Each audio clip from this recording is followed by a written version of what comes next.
Muy queridos y queridas hermanas de la comunidad de charlas bíblicas, sean todos ustedes muy bienvenidos a esta transmisión que estamos realizando de un programa más de charlas bíblicas desde la ciudad de Querétaro, en el centro de la República Mexicana. Queridos hermanos, los saludamos como todos los miércoles, les damos las muy buenas noches, muy deseosos y contentos de participar con ustedes en este programa. En este programa del 18 de septiembre del 2024, queridos hermanos, saludamos a todos nuestros queridos de habla hispana en todo el continente americano, al igual que a todos los que nos escuchan de habla hispana en Europa y en donde tengo oportunidad de estarse transmitiendo este programa. Les mandamos un muy cordial saludo. Yo soy Armando González y ya está por aquí nuestro querido y amado hermano, el hermano José Antonio Septién González de Cosío, listos para poder platicar con ustedes y poder empezar a compartir las reflexiones que el Señor nos da. Los saludamos a todos aquellos que nos escuchan en vivo.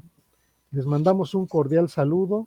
Igualmente a todos aquellos que tienen la posibilidad de escucharnos de manera diferida. Les mando un abrazo a todos ustedes, deseando que puedan participar con nosotros en este programa, con sus preguntas, con sus saludos, como siempre lo hacen, que son muy bien recibidos de parte nuestra. Y no solamente eso, hermanos, sino con sus aportaciones que son importantes en el desarrollo de este programa. Querido hermano Septién, ¿cómo estás? Bien, mi querido hermano Armando, con mucho gusto de verte, de saludarte, de estar una vez más juntos en este programa Charlas Bíblicas y pues con la grata compañía de nuestros hermanos y hermanas que nos acompañan, ya sea de manera directa o de aquellos que nos ven de manera diferida. Para todos ellos, un fuerte, un caluroso, fraternal abrazo en el nombre de Cristo Jesús. Y hermano, pues agradecemos y saludamos también a nuestros hermanos Jesús Lozada de la Ciudad de México, nuestro hermano Roberto Magaldi de la Ciudad de La Plata en Argentina, quienes nos ayudan y están siempre al pendiente de esta transmisión. Y hermano, pues estamos más que puestos para continuar con este estudio que venimos realizando de la primera carta de Juan, ya en el capítulo 5, ya en el último capítulo, hermano, fíjate tú. Y bueno, pues, hermano, lo que tú dispongas. Pues qué bendición, ¿no, hermano?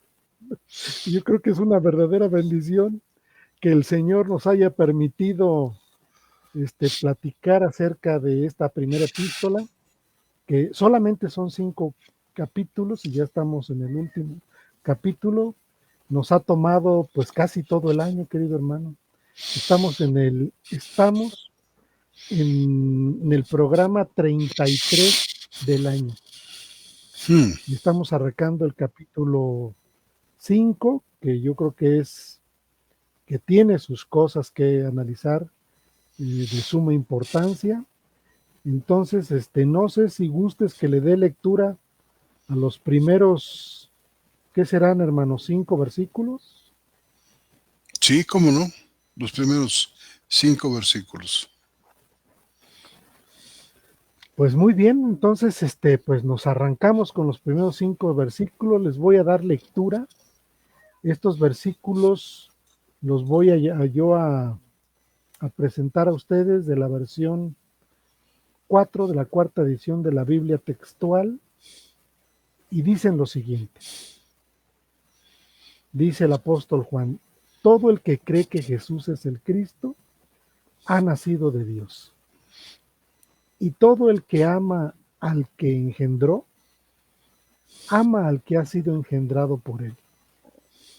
En esto conocemos que amamos a los hijos de Dios, cuando amemos a Dios y practiquemos sus mandamientos.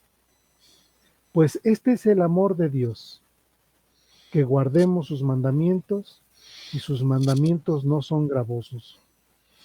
Porque todo lo que ha nacido de Dios vence al mundo, y esta es la victoria que ha vencido al mundo, nuestra fe. Pues, ¿quién es el que vence al mundo sino el que cree que Jesús es el Hijo de Dios? Y bueno, hermano, estos son los primeros versículos que refiere el apóstol Juan en este capítulo 5, querido hermano. Y pues yo creo que hay algunas cosas importantes que puntualizar. A mí me gustaría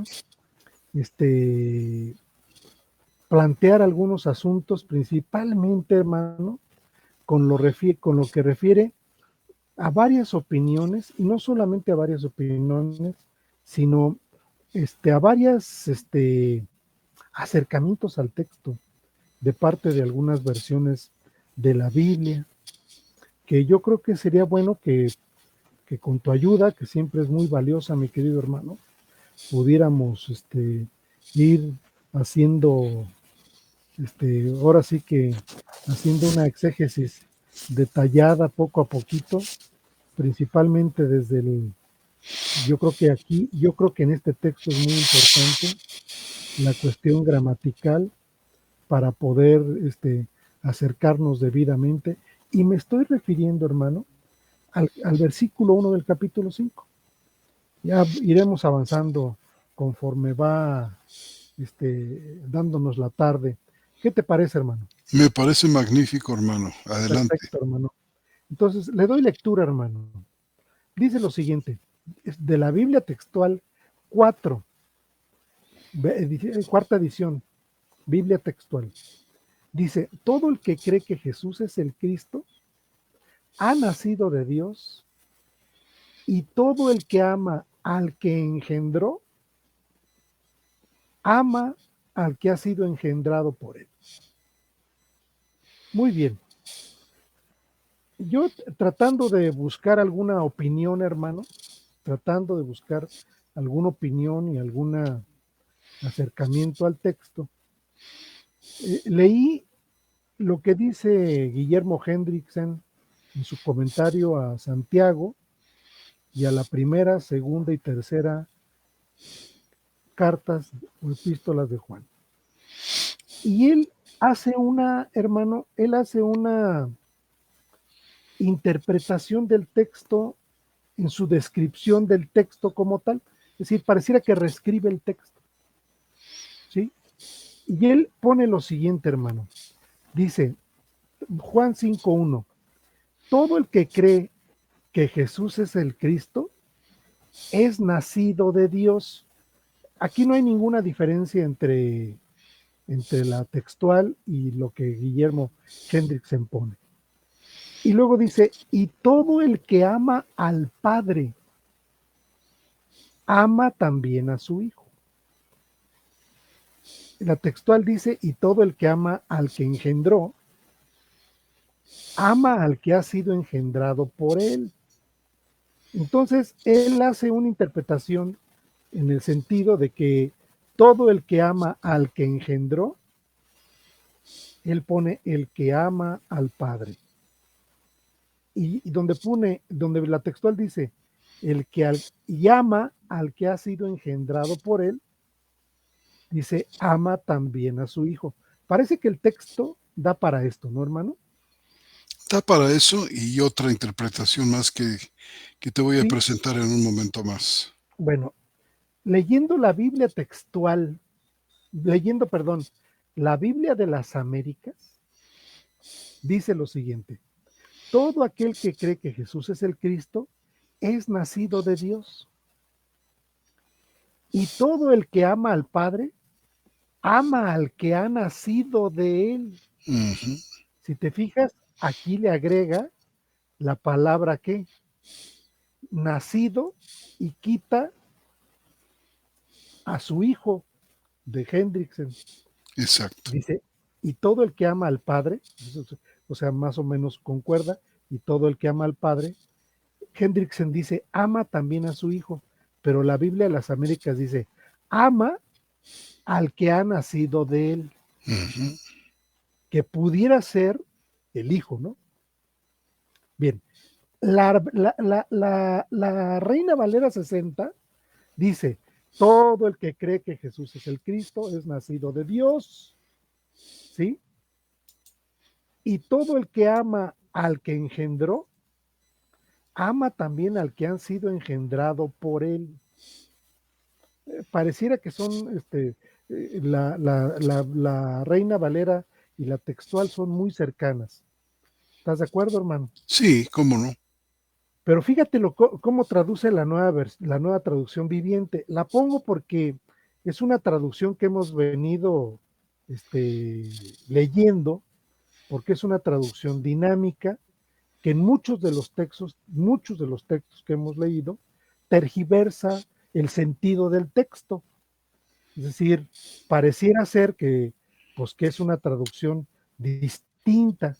Y dice la traducción viviente, todo el que cree que Jesús es el Cristo, fíjate cómo dice, ha llegado a ser un hijo de Dios en lugar de es nacido de Dios. ¿Sí me explico, hermano? ¿Cómo no? Ellos lo que hacen es, al que es nacido de Dios, en la nueva traducción viviente, que es dinámica, asumen que pues el que es nacido es hijo, y dice, ha llegado a ser hijo de Dios. Y todo el que ama al Padre, ama también a los hijos nacidos de él. Esta cuestión de engendrados por él, ¿cómo te diré? Lo proyecta a todos los creyentes. No solamente a Cristo, como los casos que venimos viendo, que la traducción va por eso, dice, todo el que ha nacido de Dios, entonces, dice aquí, dice la nueva traducción viviente, y todo el que ama al Padre, ama también a los hijos nacidos de él. Pero me llama poderosamente la atención, hermano, el comentario que hace el doctor Stott a este texto. Dice él en su libro, Las cartas de Juan, que tú conoces, querido hermano, ¿Cómo no? dice, evidentemente los hijos de Dios manifestarán el hecho de que han sido engendrados por él, reconociendo y creyendo en el unigénito Hijo eterno de Dios. Y agrega más adelante, la expresión el que ha sido engendrado por él, en este contexto, fíjate cómo dice, no puede referirse al Hijo unigénito, como pensaba Agustín, sino más bien a todo hijo de Dios.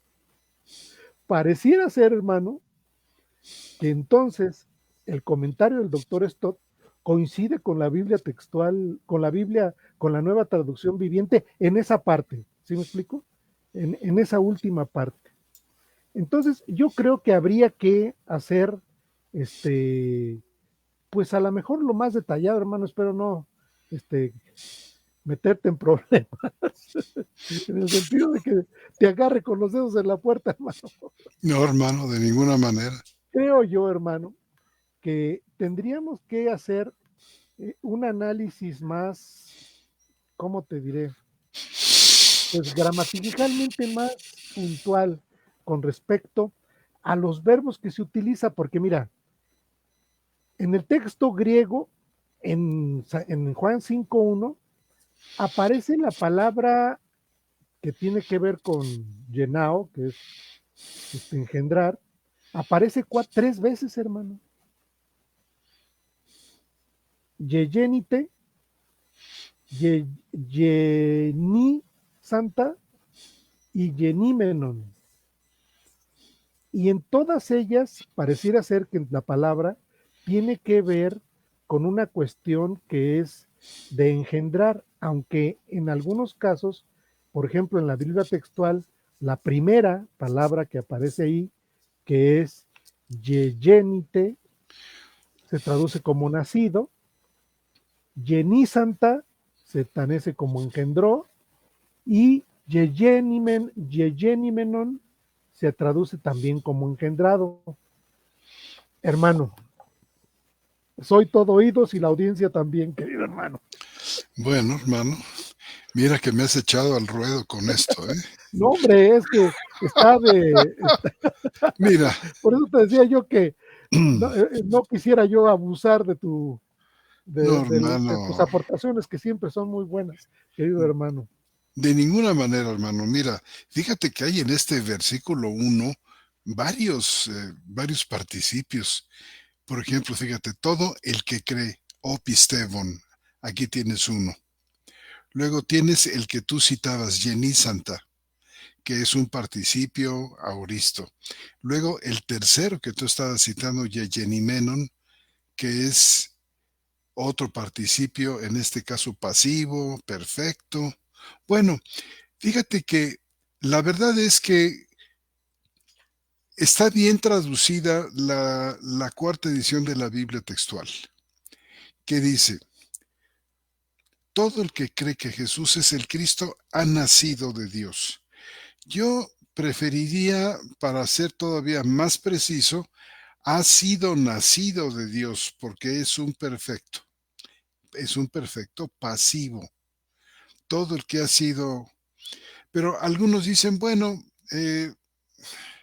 ha nacido, pues ha nacido de Dios, te da la idea ya como de que es Dios el que ejecuta la acción de hacer nacer, ¿verdad?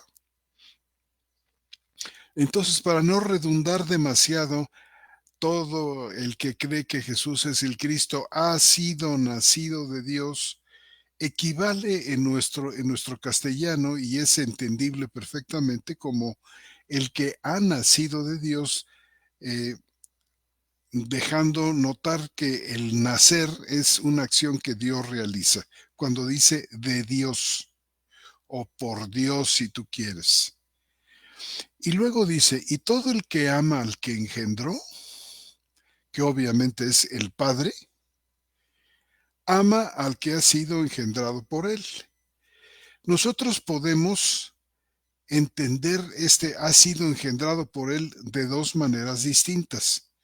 Una, con referencia a Cristo nuestro Señor, que ha sido engendrado por él, haciendo notar, ¿verdad? Aquí aquello que en el concilio de Nicea, ¿te acuerdas que se rescató? Que dice, Él es engendrado, mas no creado.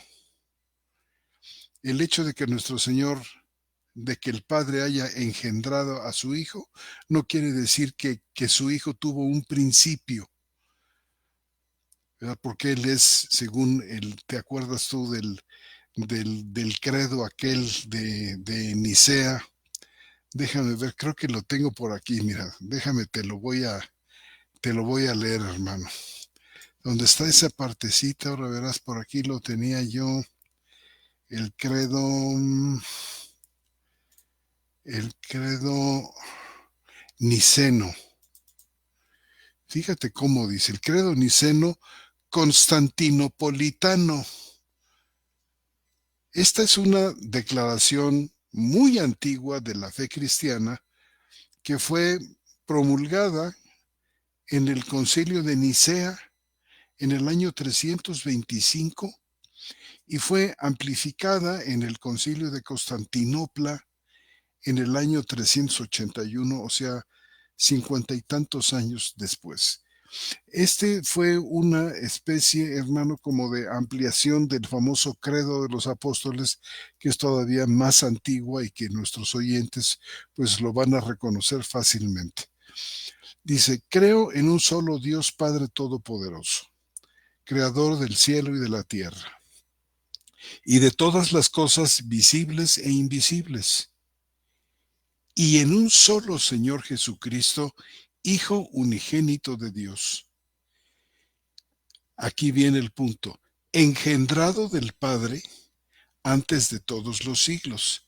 Fíjate cómo se parece esto que que aquí a Juan, cómo Juan toma podemos decir,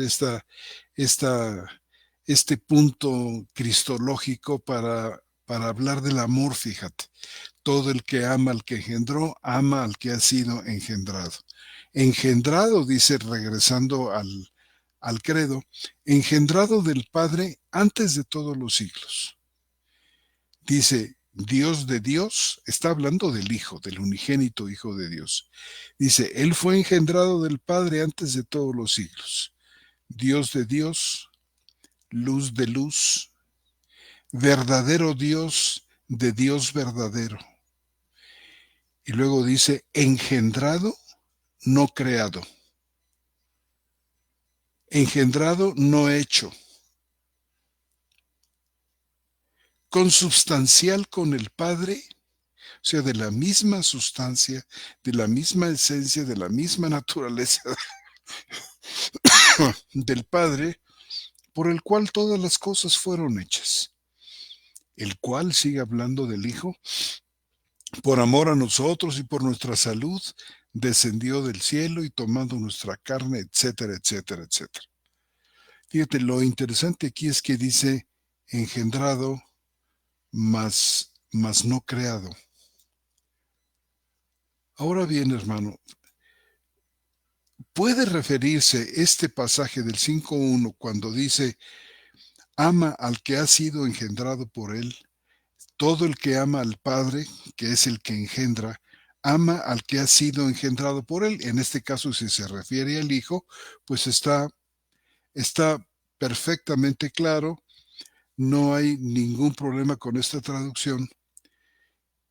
Entonces dices tú, ¿cómo es que versiones como la que tú citabas o mencionas, por ejemplo, yo te puedo mencionar también la nueva versión internacional que dice, y todo el que ama al Padre, ama también a sus hijos? Es decir, ¿se puede traducir de esta manera? Sí se puede traducir de esa manera. Es decir, se puede aplicar tanto al Hijo del Padre, como al Hijo que por la fe ha sido llamado por el Padre. ¿Cómo podemos nosotros decidir cuál sería la mejor traducción? El contexto es el que nos ayuda. Siempre, hermanos queridos, hermanas queridas, nunca podemos leer un texto solo, aisladamente de su contexto. Me da la impresión de que el contexto, hermano, favorece la traducción de que el que ha sido engendrado se refiere al Hijo de Dios, como tú, como yo, como nuestros amados oyentes. ¿Por qué lo digo?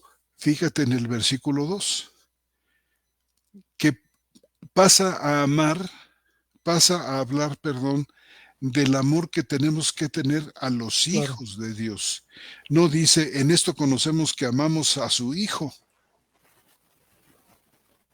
¿verdad? Ujú. Sino dice, en esto conocemos que amamos a los hijos de Dios cuando amemos a Dios y practiquemos sus mandamientos. Entonces me da a mí la impresión como de que el contexto no favorece esta idea de que el amor tiene que expresarse, según Juan, y aquí va a hablar 5 veces del amor, fíjate, en este espacio, en estos 5 versículos. 5 veces habla del amor que tenemos que tenernos unos a otros. Y que por supuesto está conectado con el amor que le tenemos a Dios. ¿Te acuerdas cómo termina el pasaje anterior que dice, el que dice, si alguno dijera amo a Dios, en el 4:20, y aborrece a su hermano, es un mentiroso, porque el que no ama a su hermano a quien ha visto, Ujú. no puede amar a Dios a quien no ha visto. Y este es el mandamiento que tenemos de parte de Él: el que ame a Dios, ame también a su hermano. Y Juan, aquí el problema con que nos pongan subtítulos como la victoria de la fe, o siempre se les ocurre a los impresores de la Biblia, o separártela con capítulos, pareciera como que el 4:21 estuviera terminado cuando dice: el que ama a Dios, ame también a su hermano. Y entonces empieza toda una nueva sección a partir del 5:1, cuando en realidad yo más bien creo que el 5:1 viene ampliando lo que viene diciendo el versículo 21. Y este mandamiento tenemos de parte de Dios: el que ama a Dios, ame también a su hermano, y da un fundamento cristológico, perdóname, da un fundamento que habla del proceso del engendramiento. No cristológico, porque no se va a referir a Cristo nuestro Señor, en mi opinión, sino se va a referir a lo que Él viene diciendo. El que ame a Dios, ame también a su hermano, porque Dios ha engendrado el hermano. Esta es una razón muy profunda. Y en todo caso, fíjate, nosotros sabemos que Cristo ha sido engendrado, mas no creado por el Padre. Y esto quiere decir que, por supuesto, el Hijo ama al Padre y el Padre ama al Hijo. Y lo interesante aquí es que así como Dios ama a su Hijo, así ama Dios a nosotros que somos sus hijos. Por supuesto, guardando todas las composturas del caso, ¿verdad? Porque pues el amor que el padre tiene a su hijo es sencillamente es de una categoría y de una clase especial, pero ese amor que Dios le tiene a su hijo Jesucristo, es un amor práctico, bueno, es un amor inmenso, que es el que nos tiene a nosotros. Y fíjate que presenta a los creyentes como engendrados por él, si es que se refiere a los creyentes, ¿verdad? El que ama al que engendró, al que ha sido engendrado, aunque está en singular aquí, puede tener perfectamente una connotación plural, porque no solamente, si se refiere a los hijos, no solamente uno, sino es yo y los hijos que Dios me dio. ¿Te acuerdas cómo dice nuestro Señor? Claro. ¿Verdad? Entonces, en esto conocemos que amamos a los hijos de Dios. No está continuando, es decir, como que viene hablando del amor y no corta este hilo para hablar de que Dios, de que el Padre engendró al Hijo, que parecería hasta cierto punto como casi descontextualizado, porque ya no se vuelve a referir en estos 5 o 6 o 7 versículos al amor que Dios el Padre le tiene a su Hijo Jesucristo, que está más que perfectamente probado en su Evangelio y en todas las Escrituras, sino que establece un fundamento a través del cual nosotros podemos ver desde un ángulo ligeramente distinto, como un diamante al que le damos la vuelta, hermano. Un resplandor nuevo. ¿Por qué tenemos nosotros que amar a los hijos de Dios? Pues porque el Padre los engendró. Y cuando habla de engendrar el Padre, hay una referencia, por supuesto, una referencia importante al engendramiento del Hijo, pero no es en mi opinión, el tema que viene tratando aquí Juan en esta parte de la carta. Porque fíjate cómo continúa, insisto, en este punto, en el versículo 5:2. En esto conocemos que amamos a los hijos de Dios. Fíjate cómo ya los refiere como hijos de Dios, porque han sido engendrados por Dios. Uh-huh. En esto conocemos que amamos a los hijos de Dios. Cuando amemos a Dios, también puede traducirse como amamos, pero está mejor porque amemos, porque es una traducción directa del subjuntivo. Cuando amemos a Dios y practiquemos sus mandamientos, pues este es el amor de Dios, que guardemos sus mandamientos, y sus mandamientos no son gravosos. Y luego dice, porque todo lo que ha nacido de Dios o ha sido engendrado de Dios, fíjate el versículo 4, como Ujú. tiene también ahí el verbo llenao, ¿sí? Oti panto yeyenimenon, que es exactamente el mismo verbo que tienes tú en el versículo 1, el Uno. último participio, yeyenimenon. Ujú. Fíjate, porque todo lo que ha nacido de Dios vence al mundo. Y esta es la victoria que ha vencido al mundo, nuestra fe. Por supuesto, aquí habría que destacar la inmensa importancia que tiene el nuevo nacimiento, o el nacimiento de lo alto, todavía mejor dicho, ¿verdad? Fíjate que muestra claramente que creer en Él no es la consecuencia, sino la causa del nacimiento de lo alto. O sea, el versículo 1 empieza con, como dices tú, con ese participio que tiene que ver con creer en, Exacto, en todo el que Jesús. cree. Todo el que cree que Jesús es el Cristo, nacido de Dios. Y entonces tienes tú una secuencia de pasajes en la carta, en toda la carta, donde, fíjate, las cosas que ocurren con los que han sido engendrados o han nacido de Dios, por ejemplo, en el capítulo 2, versículo 29. El que ha sido engendrado por Dios, no sé, creo que la Biblia diría nacido de Dios, practica la justicia. Dice, todo el que obra la justicia ha nacido de Dios o ha sido, vamos a dejarlo como nacido para no repetir tanto.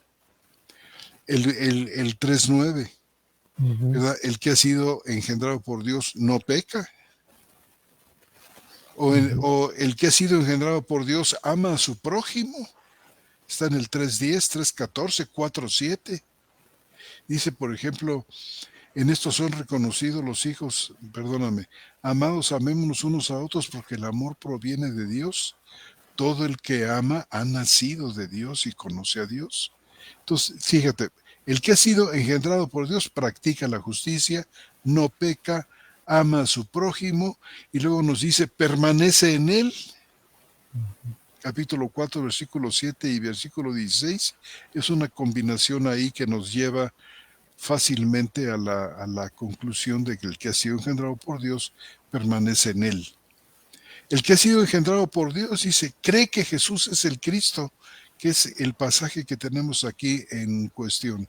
Y luego en el versículo 4 nos va a decir, todo el que ha sido engendrado por Dios vence al mundo. Fíjate cuántas cosas tan importantes surgen de este nuevo nacimiento del que habla, o de este nacimiento de lo alto del que habla Juan en el capítulo 4, versículo 3. En esta carta ha venido el apóstol a desarrollar ese dicho de nuestro Señor en el capítulo 3 de su Desde el evangelio. Evangelio.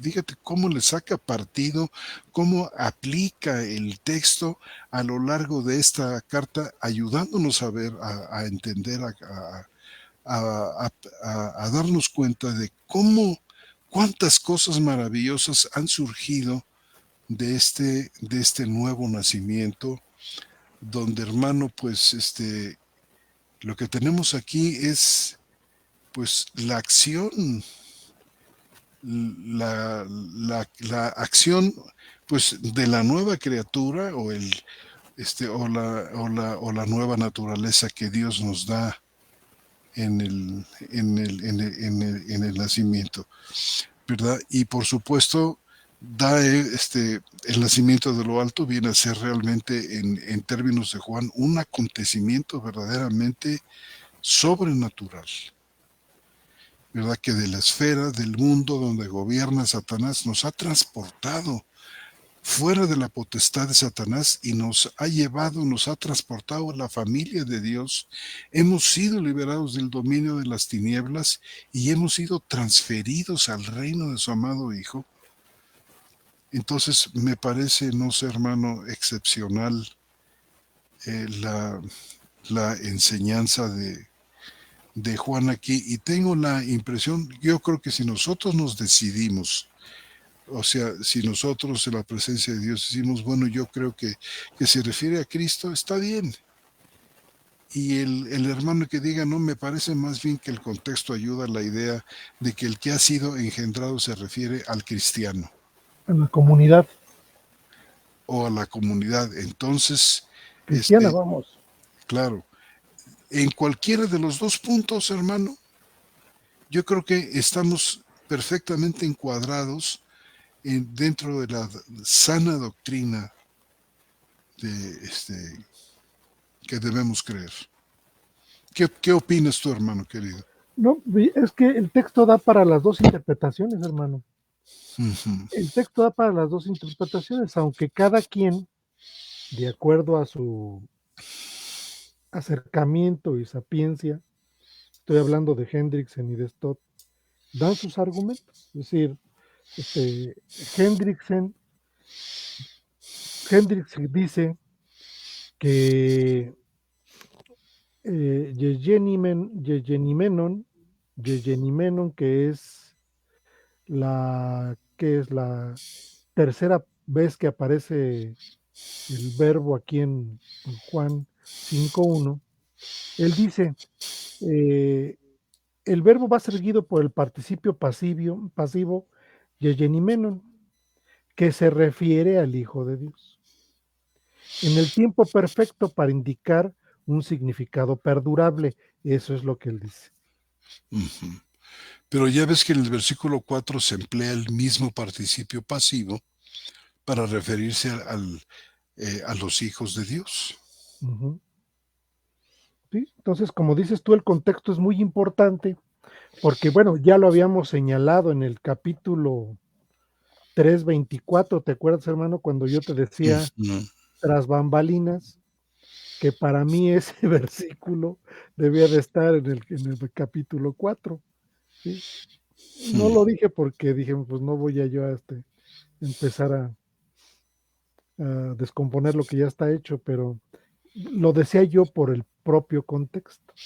El contexto del último versículo del capítulo 3 encuadra perfectamente con el capítulo 4.1 de esta misma epístola. Bueno, que en su momento lo dijimos, ¿no? Pero evidentemente el contexto empieza a hablar de la comunidad, como tú lo dices muy bien en el versículo 2. Si en el versículo 2 dice, en esto conocemos. Otra vez, la pregunta es, ese neutro que tenemos ahí, hermano, en esto, conocemos, ¿apunta para atrás o apunta para adelante? Bueno, las opiniones también están divididas. ¿Qué significa en esto? Hay quien defiende bastante bien digamos, lo que es anafórico, o sea, que ve hacia atrás, y excelente defensa también de los que dicen que esto se refiere a lo que va a decir inmediatamente, es decir, catafórico. Entonces, hermano, pues podemos entrar a analizar uno y otro. Y a la final yo creo que nos vamos a quedar exactamente como nos hemos quedado ahora con esto de, bueno, ¿se refiere a Cristo nuestro Señor o se refiere a la comunidad? Y vamos a terminar diciendo, bueno, pues acomodémonos como mejor nos conviene. Y luego puede hasta resultar que los dos puntos, el anafórico y el catafórico, son tan buenos que dice uno, oye, pues yo creo que los dos. O sea, el esto se refiere para acá y para acá porque están muy, muy buenos, o sea, muy, muy convincentes los dos, hermano. Sí, es que hemos hecho énfasis en ese neutro que nos encontramos constantemente en Juan. Sí, Y en esto conocemos, es decir, yo creo que es para atrás, hermano. En este caso, esa es mi opinión personal. Yo creo que es para sí, atrás porque sí, anafórico es para atrás, ¿verdad, hermano? Y sí. catafórico para adelante. Te referirías Y tú entonces a la comunidad, ¿verdad? Me referiría yo a la comunidad, hermano. Mm. En esto conocemos, pero me referiría yo a la comunidad, pero no solamente a la comunidad, sino al Cristo mismo como, como elemento central del contexto también, porque mira, ¿cómo empieza hablando el texto, hermano? Todo el que cree en quién, En el Cristo. en el Cristo, en Jesús, que es el Cristo. Es decir, Sí, el contexto aquí es de esa frase, pues es de esa corta frase, todo el que cree en Cristo Jesús o en Jesús el Cristo o en Jesús que es el Cristo, es decir, marca ahí un contexto importante, ha nacido de Dios y dice, y todo el que ama al que engendró, es decir, todo el que ama a Dios, que fue el que lo engendró, ama también al que ha sido engendrado por él. El que ha sido, me imagino, como es un, en nuestro contexto de castellano, no le puede poner a todos esos verbos ha sido, sino solamente se lo pone al último, hermano. ujú, Entonces, por eso, pareciera ser que refiere al Cristo, pero el contexto inmediato siguiente dice a toda la comunidad de los que han sido nacidos o engendrados por él. Y esto es a la iglesia, hermano. O sea, nuevamente regresamos. Constantemente el apóstol hace referencia a estos hijitos míos, ¿te acuerdas? ¿cómo no? Amados. Constantemente está haciendo referencia a la comunidad. Si nosotros hacemos un ejercicio de cuántas veces utiliza estos términos, pues vemos entonces que el destinatario, hermano, el destinatario de esta epístola es la iglesia, Ujú, fundamentalmente, ujú. por todas las expresiones que tenemos. Y bueno, aquí tenemos una más, dice, en esto conocemos, ¿cuál es en esto? Bueno, pues en los que han sido engendrados por él, en esto, los que han sido engendrados por él, conocemos que amamos a los hijos de Dios. Claro. O sea, eso es lo que, pues lo que yo veo, hermano, lo que yo veo en ese neutro que está ahí, muy importante, casi en toda la carta, hermano, lo encontramos. Y lo encontramos en los dos sentidos, hacia el contexto anterior y hacia el contexto ¿qué? Posterior. Claro. O sea, es importante en el contexto superior sería porque guardamos sus mandamientos, ¿verdad? Fíjate cómo dice, En el contexto posterior, ¿no? sí, si lo vemos hacia adelante, no hacia atrás, sino hacia adelante, Exactamente, ¿verdad? Fíjate que entonces, exactamente. ¿cómo sabemos nosotros que Que diría amamos, que amamos al Cristo? Porque guardamos sus mandamientos. Ahora, si verdaderamente, hermano, amamos a Dios, no solo amamos a sus hijos, y al hacerlo guardamos sus mandamientos. Es decir, claro. tenemos que tener cuidado porque dice, bueno, como que guardar sus mandamientos se vuelve la razón por la cual todas las bendiciones vienen. Y no es así. Guardamos sus mandamientos porque hemos nacido de nuevo o de lo alto, Y ya vimos ¿verdad? para atrás. Y entonces es por esa razón que dice en la primera parte del versículo 4, dice así, mira, dice para citarlo exactamente, porque todo lo que es nacido de Dios vence al mundo, y esta es la victoria que ha vencido al mundo. Fíjate, de vuelta, todo lo que es nacido de Dios vence al mundo. Es decir, ¿por qué nosotros podemos guardar los mandamientos de Dios? Dice la razón dice, porque sus mandamientos no son gravosos.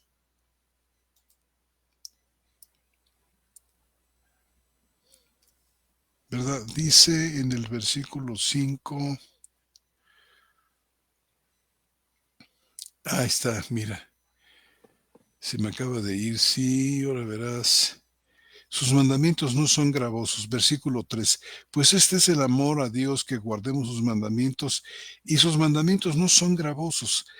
Fíjate, la razón por que no hallamos nosotros como creyentes, no hallamos que sean gravosos los mandamientos de Dios, está no solamente en, digamos, algunos dicen, bueno, no está en solamente el carácter de los mismos.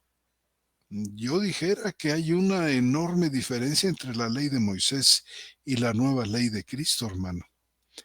Donde, por ejemplo, en Moisés dice no adulterarás, pero en la nueva ley de Cristo dice el que ve a una mujer para desearla en su corazón ya pecó con ella. O sea, ¿cómo es que una ley mucho más compleja de cumplirse se convierte en nosotros en un mandamiento que no es gravoso? O sea, algunos dicen, bueno, no reside esto solamente en el carácter de los mandamientos, sino dicen, reside también en nosotros mismos, en que nos ha sido dada la posibilidad de guardarlos. Y yo aquí inmediatamente diría esto, sí, no son gravosos estos mandamientos, la carga de nuestro Señor es ligera, y esto consiste, hermano, en, en la posibilidad que nos ha sido dada para cumplirlos mediante el nacimiento de lo alto, en el que hemos recibido un nuevo espíritu que Dios ha puesto en nosotros, lo que hemos llamado aquí la nueva criatura, que por naturaleza está capacitada para guardarlos. Es esta Vuélvelo a nueva decir, hermano. naturaleza. ¿Mandé? Vuélvelo a decir. Vuélvelo a decir. Es decir, Sí, la única posibilidad que tenemos de poder hacer esto es es porque mediante. nos ha sido dada la nueva criatura en el nuevo nacimiento. Ujú. Ahora, ¿esta Es, nueva criatura qué es, hermano? esta nueva es un espíritu, el espíritu del que hablaba el profeta Oh, Ezequiel, ¿te acuerdas? Ezequiel. Pondré un espíritu, y estaba yo viendo que no dice dentro de vosotros, lo cual es conflictivo, sino simplemente y hermosamente dice, pondré un espíritu nuevo en vosotros. ¿Sí? Ujú, Yo estoy con vosotros, pero estaré en vosotros. O sea, esta idea de que dentro es una interpretación que puede llegar a ser conflictiva y extraña. Simplemente dice, un nuevo espíritu que Dios ha puesto en nosotros, que a la hora de juntar los puntos de las IES de muchos versículos en el Nuevo Testamento, nos damos cuenta que se refiere a este hombre interior o nueva criatura, eh, que por naturaleza, hermano, está capacitada para guardar estos mandamientos. Fíjate, es la nueva exacto. naturaleza la que ama la ley de Dios, la que ama los Ujú, mandamientos de Dios en contraste con la naturaleza adámica y pecadora que todavía está en nosotros, cuya mentalidad es enemistad contra Dios.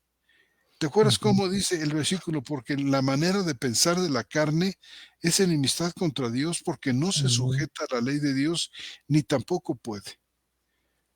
O sea, esta capacidad de guardarlos no está en el hombre viejo como muchos erróneamente suponen, sino es una capacidad dada a esto que nace en el nuevo nacimiento. Es esta nueva Es esta nueva criatura que por naturaleza está capacitada, hermano, para guardarlos. Porque mira, fíjate cómo hay un problema con la gente de hoy, con la gente del mundo que sencillamente no tolera los mandamientos de Dios, no tolera los mandamientos, los que están en el Antiguo Testamento o los que están en el Nuevo Testamento. Son gravosísimos para el mundo. Pero para los hijos de Dios no son gravosos porque todo lo que es nacido de Dios vence al mundo. ujú. ¿verdad? Y bueno, pues no es realmente, hermano, la persona la que se lleva se le cuelgan las medallas por la vida victoriosa, entre comillas, Mm, sino es el poder victorioso de Dios, claro. ¿verdad? No Mira, es, te leo sí, un texto, hermano. adelante, bro. Te leo un texto que apunta a lo que estás diciendo. En el sentido, hermano, el texto que quiero leer es en el sentido de, de esto que el apóstol dice claramente en el versículo, en el versículo 3 o en el versículo 2 y 3. Dicen esto conocemos que amamos a los hijos de Dios cuando amemos a Dios y practiquemos sus mandamientos. Pues este es el amor de Dios, dice, que guardemos sus mandamientos, y sus mandamientos no son gravosos. Como dices tú, para el mundo pueden ser muy gravosos. Inclusive eh, podrían ser difíciles si nosotros no podemos, hermano, eh, racionalizar la escritura espiritualmente. Pero como dices tú, evidentemente el Señor nos hace aptos, Ujú. nos hace aptos para que tengamos esta sensibilidad. Y el Señor se encarga de recordárnoslo. El Señor se encarga de recordarnos y hacerlo evidente, para que seamos conscientes de ello. Dice, pues este es el amor de Dios. O sea, si alguien no sabe cuál es el amor de Dios está fundamentado en guardar sus mandamientos. Y por ejemplo, mira, vamos a leer Gálatas 6:1 y 2. Dice, hermanos, si alguien fuere sorprendido en algún delito, vosotros, los espirituales, restaurar al tal con un espíritu de mansedumbre, considerándote a ti mismo, no sea que tú también seas tentado. Sobrellevad los unos las cargas de los otros y cumpliréis así la ley de Cristo. Es decir, y el contexto, hermano, el contexto de esto, el contexto para atrás, también da una señal muy importante con respecto a esto.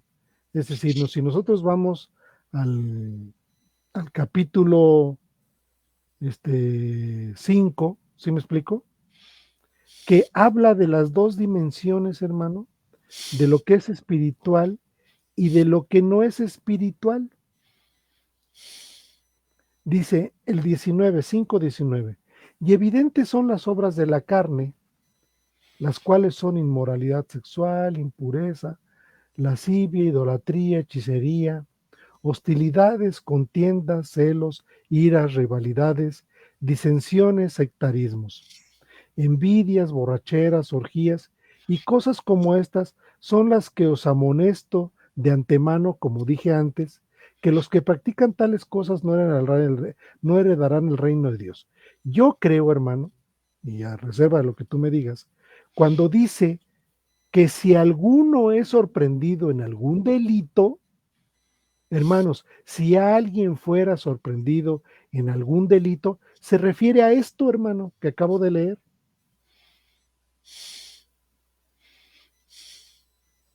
Sí, Y dice, si alguien es sorprendido en algún delito, bueno, pues se refiere a estas cosas que acabo de leer. Pero fíjate que el asunto no es condenarlo ni repudiarlo, sino dice, vosotros los espirituales, restaurar. Es decir, el amor está implícito ahí. Al tal con espíritu de mansedumbre. Es decir, la idea es, ya no estés ahí. Pero hermano, cuando nosotros vemos ahí en el mismo capítulo, en el capítulo 5 del mismo de la misma carta de Gálatas, cuando habla de la otra parte, dice lo siguiente: pero el fruto del Espíritu, no del Espíritu Santo, sino del Espíritu que tú estás hablando, hermano, es amor, gozo, paz, paciencia, benignidad, bondad, fidelidad, y fíjate la palabra que viene en el 23, mansedumbre,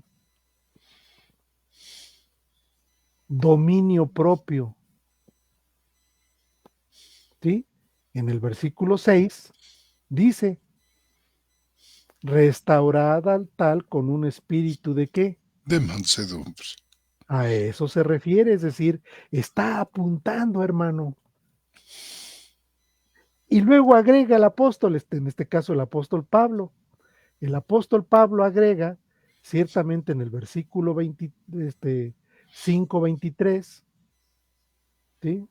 El apóstol dice, mansedumbre, dominio propio, y luego dice, contra tales cosas no hay ley. Pues los que son de Cristo crucificaron la carne con las pasiones y los deseos.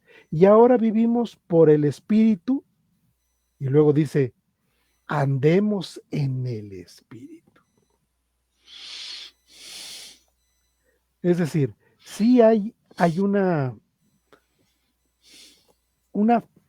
frontal definición de estos conceptos, hermano, que, como tú bien lo dices, el apóstol Juan se ha encargado de hacer un énfasis muy importante, como ya lo mencionamos en otras ocasiones, en varias dimensiones. Como dimensiones, como tales, como practicar la justicia, ¿sí? Dimensiones como tales de que este espíritu del cual refieres no peca, ¿sí? Dimensiones como que el que ha nacido de lo alto o al que ha nacido de este nuevo nacimiento, dice, el que ha nacido de este nuevo, ame también al que ha sido engendrado por él. Y como vemos en el contexto, refiere al amor que apunta a Cristo y a todos aquellos que han sido engendrados por él, es decir, a la comunidad de los santos. ¿Qué opinas, mi hermano? Totalmente de acuerdo contigo, hermano. Yo creo que así es. Y qué manera tan preciosa en que la escritura se concatena, ¿verdad? Cómo se articula para traer luz, una luz maravillosa a todos estos pasajes y aumentar nuestra comprensión de la iglesia, del Padre, de Cristo, del nacimiento de lo alto, etcétera, etcétera. Qué bien. Muy bien, hermano. Pues bueno, hemos llegado al final, hermano, de esta primera acercamiento que tenemos al capítulo 5. Pues si gustas, pasamos a la lectura para ver si hay aportaciones, si hay preguntas de parte de nuestros queridos hermanos. Cómo no, hermano. Y le vamos dando lectura, ¿te parece? Me parece. Creo que hasta ahorita la tecnología no nos ha fallado como hace 8 días, una Gracias a verdadera Dios. disculpa, pero, hermanos, hay veces le batallamos con esto, pero bueno, gracias a Dios estamos aquí nuevamente. Nosotros no desfallecemos de ánimo, hermanos. Nos apena mucho, pero bueno, aquí estamos, queridos hermanos. Bueno, pues entonces vamos a pasar a nuestros hermanos que nos escriben. Nos escribe nuestra hermana Emma Castillo, dice: el Señor nos bendiga toda esta noche, amados maestros, y nos da las gracias por la participación que tenemos en su programa de charlas bíblicas. Nuestra hermana María Beatriz Scampini nos manda las buenas tardes, y dice la hermana que como siempre y cada 8 días, desde que yo tengo uso de conocimiento de este programa, la hermana retransmite este programa desde Pinamar, Argentina, en gracia justificada y agradecida a Dios por estas charlas que dice la hermana. Lupillo Contreras de Coachella, California, dice: gracia y paz, amados en Cristo. Es un placer volverlos a escucharlo en gracia justificada. Dice nuestro hermano Paco Jiménez Bruzón: saludos, hermanos, desde Lima, Perú, para usted. Bueno, para ustedes. Espero que hayan recibido mi regalo por su independencia patria. Hermano, recuérdeme qué nos mandó. Si no, todavía no nos ha llegado, hermano. No. Dice nuestro hermano Juanito Pérez: un abrazo, Juanito. Dice: saludos, hermanos, en gracia y justificado. Dice: me parece que la contextualización en ambas esferas del texto. Muy bien, hermano. El texto da para las dos cosas, ¿no? Sí, cómo no. Dice nuestro hermano Benjamín Escalante: hace mucho no sabíamos de él. Gracias, hermano, por escribir. Dice: saludos, mis hermanos, desde Portland, Oregon, en Estados Unidos, salvado por gracia y completamente justificado por la fe de Jesucristo. Bendiciones a nuestro hermano Bendiciones, Benjamín hermano. Escalante. Un Cuánto abrazo. gusto verte por aquí. Dice nuestra hermana María Beatriz Scampini: cuando dice que el Espíritu de Dios vive en vosotros, en Romanos 8:9, ¿es dentro nuestro? A ver, hijo, ese es un capítulo que tenemos en el tintero, ¿verdad, hermano? Sí, cómo no, hermano. 18:9, vamos a ver qué dice. 8:9. 8:9.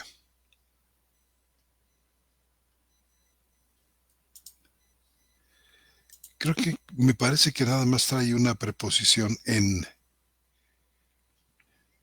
Sí, Habla en de, el Espíritu. mas vosotros no estáis en carne, dice, en sarki, Mm, sino en nefmati. el Espíritu. Estaba yo estudiando un libro muy interesante escrito por un gran conocedor del griego, el profesor Mary Harris, que tiene un libro sobre, sobre preposiciones griegas. Y estaba yo buscando en el libro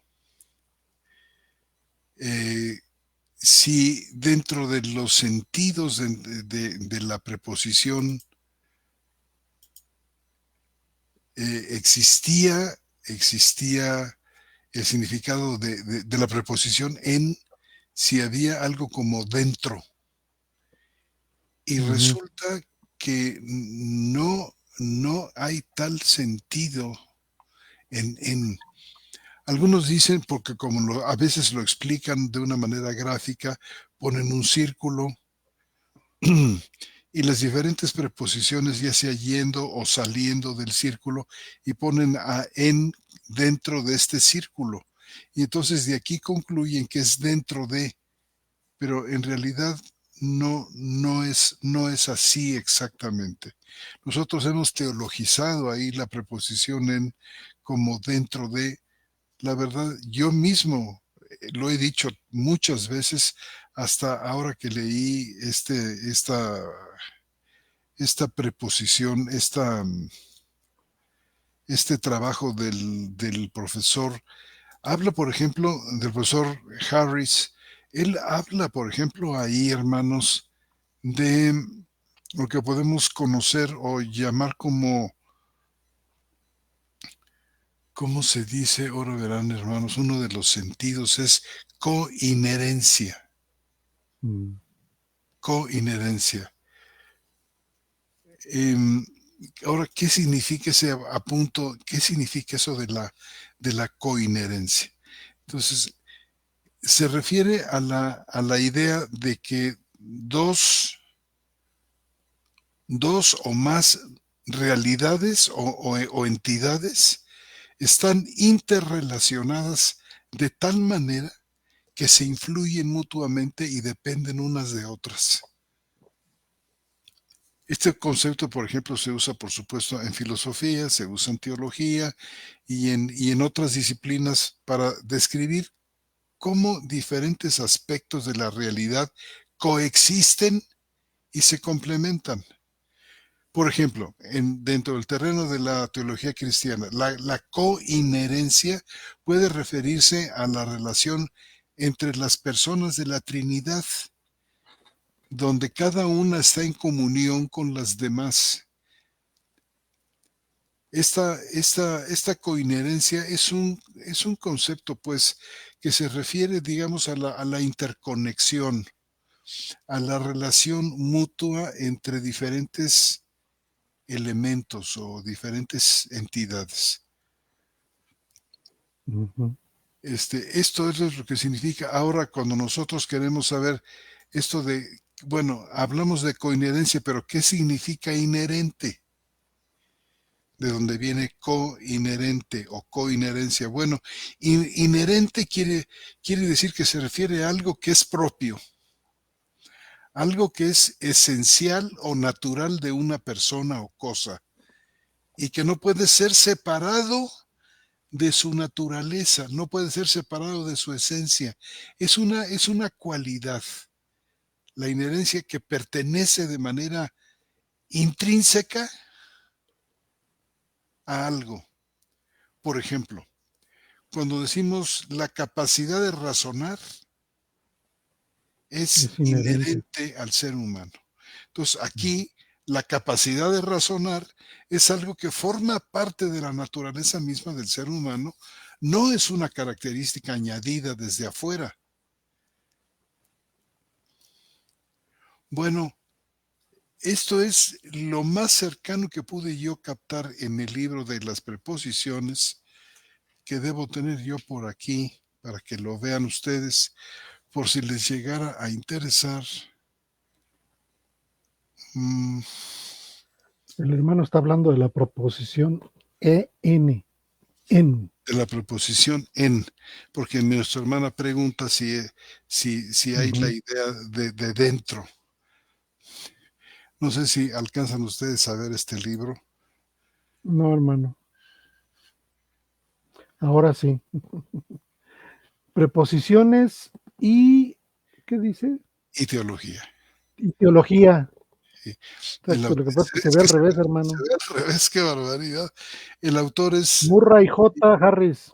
exactamente. Este es un extraordinario libro, muy bueno, muy claro, y estaba yo buscando en él, puede ser que sea el mejor libro escrito sobre este tema, de qué significan las preposiciones. Analiza como 23 preposiciones del Nuevo Testamento Bueno, hay griego, unas muy importantes, ¿no?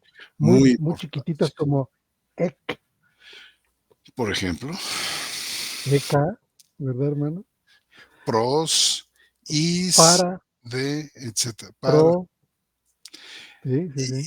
Y tienen, sí, influyen mucho en el, en la interpretación de un pasaje, y no es que queramos nosotros fincar todo un edificio teológico sobre Epi, doctrinal sobre preposiciones, pero llegado el momento cuando nos las encontramos, a pesar de sus muchos sentidos que suelen tener, sobre todo hay preposiciones que en el genitivo significan varias cosas, en el acusativo significan otras cosas, en el dativo significan otras cosas. Entonces, eh, no es un asunto, no es algo así como miel sobre, ¿cómo se dice? Sobre hojuelas, pero llega a ser tremendamente importante. Y dentro de estos sentidos yo no encuentro dentro de. Y es por dentro eso que, nuestro. por ejemplo, en la Septuaginta, cuando Ezequiel 36:26 dice, pondré un espíritu nuevo, dice, daré, dice, no pondré, sino daré espíritu nuevo en vosotros. Utiliza en. En fin, hermanos. Bueno, Este, ¿quieres continuarle con la hermana Emma Castillo, hermano? dice, hermano, significa entonces que el ser nacido de Dios producirá en nosotros dos efectos en lo concerniente al amor de Dios. Primero, que amaremos a Dios, el que engendró, porque nacimos de Él y somos insertados en su familia. Y segundo, y por consiguiente, amaremos a los que han sido engendrados por Él, nuestros hermanos y hermanas en Cristo. Y este tipo de amor viene a ser como el común denominador entre nuestras comunidades cristianas, en donde ni la raza, ni el idioma, ni cualquier otra cosa nos distingue, sino el nacimiento común y origen celestial que todos hemos recibido y que proviene de Dios. Hermana, pues nuestra hermana ha concretado bastante bien lo que hemos explicado esta noche y con una excelente y bella sintaxis. Muchas gracias, hermana Emma. Yo creo que así es como... Yo creo que para la próxima la ponemos en charlas bíblicas. que nos acompañe aquí. Sí. Bien dicho, hermana. Muchas gracias. Y por último, nuestro hermano Paco Jiménez Bruzón dice, es una serie de conferencias sobre la historia de México. Lo que nos mandó el hermano. Bajo el título de México. Bajo el título de México Tenochtitlán, 1521-1821, realizado por el Fondo Cultural de Citibanamex. Hermano, ¿y eso cómo nos los mandó usted para poder saber? ¿Por correo? Ya nos dirá usted. Sí. Un saludo muy cálido para nuestro hermano Aviv Kasep. Si Aviv Kasep sigue en Alemania, se está desmañanando, hermano. Sí. Si está en Venezuela, pues quizás haya un horario común. Un saludo, hermano Aviv Kasep. Un abrazo. Dicen, gracias y justificados, mis hermanos queridos. Aviv Kasep. Un fuerte al parecer abrazo. él radica en Alemania, ¿verdad? Sí. Bueno, nuestra hermana Castillo, infinitas gracias a ustedes, amados maestros. Pues sean las gracias dadas al Señor que nos permite estar aquí. Bien. Ahora voy a mencionar a todos aquellos que nos mandaron un emoji, como dicen ahora la nueva tecnología. Nuestra hermana Marta López, nuestro hermano Avid Kasep, nuestra hermana María Beatriz Scampini, nuestra hermana Marlene Rodríguez, nuestra hermana Emma Castillo, Pablo Puccio, no sé, Bauduco Mariels y Fabián Lizana. Reciban todos un fuerte abrazo, queridos hermanos. Gracias por su deferencia hacia nosotros. Querido hermano, dice Paco Jiménez Buzón, hermano, eso está en YouTube, es cuestión que usted lo busque bajo ese título. Perfecto. Sí lo voy a buscar, hermano. Título de México Tenochtitlan 1521-1821. Muchas gracias. 300 años de dominio español. De dominio español, efectivamente. Muy bien. Bueno, pues sin más por el momento, queridos hermanos, quedamos de ustedes. Damos por terminada la charla bíblica de este 18 de septiembre del 2024. Continuaremos con el capítulo 5 de esta primera carta del apóstol San Juan. Y bueno, nos quedan pendientes 2 cartas más, querido hermano.